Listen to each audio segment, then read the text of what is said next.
तो नमस्कार, मैं रोहित, आप देख रहे हैं दी न्यूज़ 24। तो आज हमारे साथ जो मुख्य अतिथि है इंजीनियर विवेक सुंदरम जी है, जो पार्वती देवी जो यहाँ पे सैदाबाद पंचायत के मुखिया हैं, उनके जो पुत्र हैं। आज हम इनसे बात करेंगे सैदाबाद पंचायत में जो विकास है उस पर, और इन पे जो आरोप लगा है विकास पे, उस पर खास मुद्दे को लेकर आज हम जो यहाँ आए हैं। तो सबसे पहले तो सर, मेरे चैनल में आपका बहुत बहुत स्वागत है।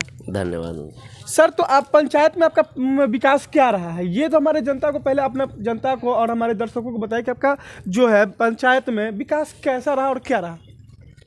विकास यही है कि बिहार सरकार द्वारा और भारत सरकार द्वारा जो भी हम लोगों को पैसा दिया जाता है, योजना बनाया गया है, उस सभी योजनाओं को हम लोग धरातल पर उतारने का काम किए हैं।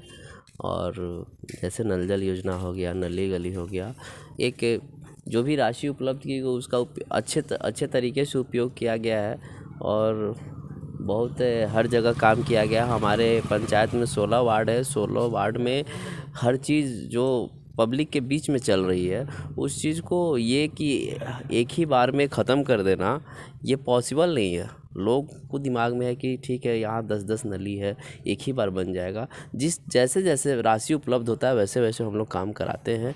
और कहीं कहीं अपने राशि से भी हम लोग काम कराए हुए हैं। बहुत सारा काम हम लोग अब खुद से एक तरह समझिए कि काम हुआ है।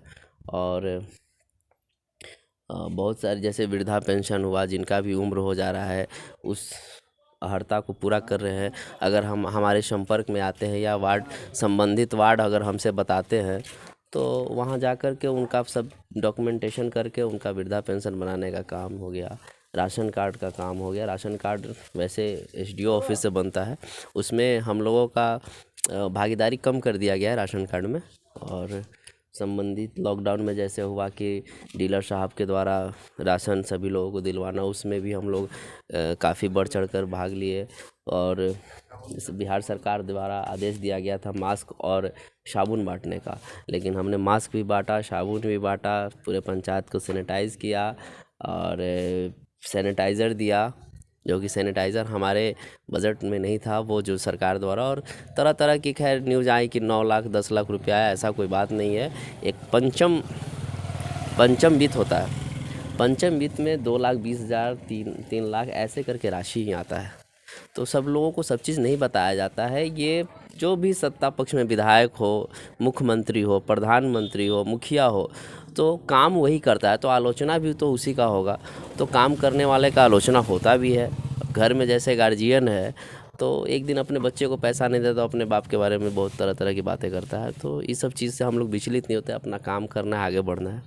सर, आप पे जो आरोप लगा है इंदिरा आवास और शौचालय में जो राशि लेने का 25,000, 4,000, 5,000, जो आपके मतलब ये भी आरोप है कि यह मतलब जो है बिचौलियों का खेल, ये कहाँ तक सही है सर? जो मतलब दलालों के द्वारा मतलब आप दलाल रख के पैसे जो लिए हैं 20 से 25,000, वो कहाँ तक सही है? वैसे लोगों को मेरे सामने लाया जाए। और रही बात शौचालय की, तो शौचालय में मुखिया का कहीं कोई रोल ही नहीं है। हमने तो शुरू में खुद से शौचालय बनाने का काम किया। उसमें बहुत सारा हम लोग घर से पैसा लगाए, ताकि ज़्यादा से ज़्यादा जो भारत स्वच्छ मिशन है उसमें हम लोग भागीदारी बन सके, अपने पंचायत को स्वच्छ कर सके। अपने पंचायत को स्वच्छ कर सके। तो बहुत लोग सहयोग भी किए, बहुत लोग सहयोग नहीं भी किए हैं। तो उसमें राशि जो आता है वो डायरेक्ट लाभों के खाते में जाता है। तो पैसा देने और नहीं देने वाला तो बात ही नहीं। और शौचालय में कहीं भी हम लोग का कोई रोल नहीं है। यहाँ पे ब्लॉक के जो कोऑर्डिनेटर होते हैं और संबंधित हर पंचायत में कुछ लोगों को डिप्यूट किया जाता है, शौचालय बनवाने के लिए प्रेरित किया जाता है। हाँ, हम लोग मीटिंग में भाग लिए हैं, जैसे कभी नरेगा भवन में हुआ या कहीं भी हुआ, तो उसमें लोगों को हम लोग जागरूकता लाए कि हर घर में एक कमरा कम हो, लेकिन शौचालय ज़्यादा ज़रूरी चीज़ है। सर, इंदिरा आवास के बारे में क्या कहेंगे? इंदिरा आवास के बारे में लोगों को इंदिरा आवास मिला है, और जो भी आरोप है बिल्कुल निराधार है। कहने वाले, अब चुनाव का समय है तो तरह तरह के आरोप लगेंगे, तो आरोपों से विचलित नहीं होना है। आरोप लगाने वाला तो आरोप लगाएगा ही ना। अगर जो हमारे कुछ जो भी आपके चैनल के माध्यम से इससे पूर्व वीडियो चला है, वो उसमें से आपको क्या लगता है कि वो सब हमारे आदमी थे? उसमें से हम सबको इंदिरा आवास दिए हुए हैं? नहीं, सरकार द्वारा आवंटित नाम में कुछ लोगों का नाम आता है। जैसे जैसे राशि उपलब्ध होती है वैसे वैसे घर दिया जाता है। और वो एक हथकंडा है, ताकि अगर हम आप मेरे खिलाफ, मान लो आप ही मेरे खिलाफ चुनाव लड़ रहे हो, तो आप मेरा जब तक शिकायत नहीं करोगे तब तक जनता आपको सुनेगा कैसे? आप मेरा बड़ाई करिएगा तो सुनने वाला एक भी आदमी नहीं रहेगा, लेकिन बुराई करिएगा तो सुनने के लिए भीड़ इकट्ठा हो जाएगा। तो वो बस एक राजनीति है, राजनीति का मतलब वो अपना कर रहे हैं अपने जगह पे। और पब्लिक को भी ये समझना है कि जो भी हमारे प्रतिद्वंदी हैं या जो भी हमसे इलेक्शन लड़ना चाह रहे हैं, उनके चक्कर में नहीं आकर अपना उस व्यक्ति का स्वार्थ साध रहे हैं, वो उस व्यक्ति का राजनीति साध रहा है, उस जनता का जो काम है वो डिस्टर्ब हो करके सिर्फ एक व्यक्ति विशेष के चलते खुद ख़राब हो रहे हैं। तो गलत आरोपों से या ये सब चीज़ से विचलित हम नहीं हैं, हमको अपना काम करते रहना। हम यही सीखे हैं कि हमको आगे बढ़ना है, पीछे मुड़ के नहीं देखना है। सर, और आप पे जो दूसरा आरोप लगा है नली गली का निर्माण को लेकर कि कुछ पंचायत में, जैसे सैदाबाद के पुरानी जनपरा में जो मेरा वीडियो चला था कि वहाँ पे नली का निर्माण के मतलब जो है नली निर्माण नहीं हुआ, उसके बारे में आप क्या करें? वहाँ नली निर्माण के लिए जाके आप देखिएगा, वहाँ होम पाइप जो गिराया भी गया है और कहीं कहीं उसमें रास्ते में विवाद भी है। और वहाँ के एक तथाकथित नेता है, अब मैं उस व्यक्ति का नाम नहीं लेना चाहूँगा क्योंकि मेरा ये आचरण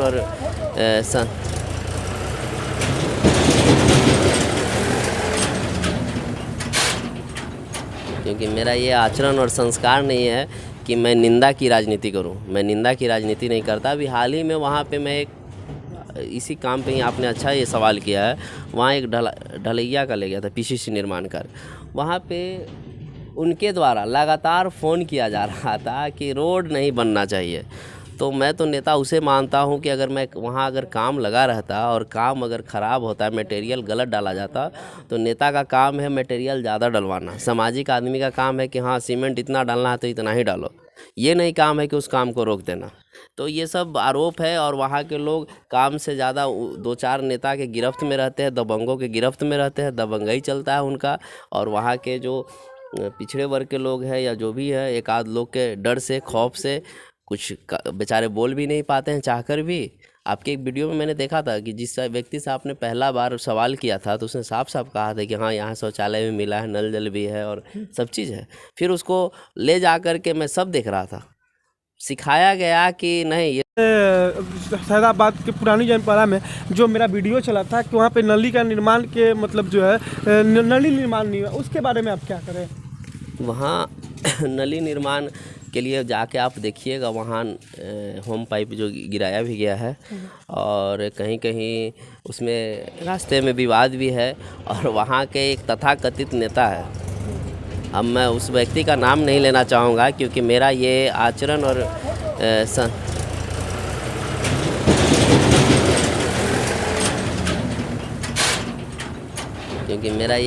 और संस्कार नहीं है कि मैं निंदा की राजनीति करूं। मैं निंदा की राजनीति नहीं करता। अभी हाल ही में वहाँ पे मैं इसी काम पे ही, आपने अच्छा ये सवाल किया है, वहाँ एक ढलैया का ले गया था, पीसीसी निर्माण कर।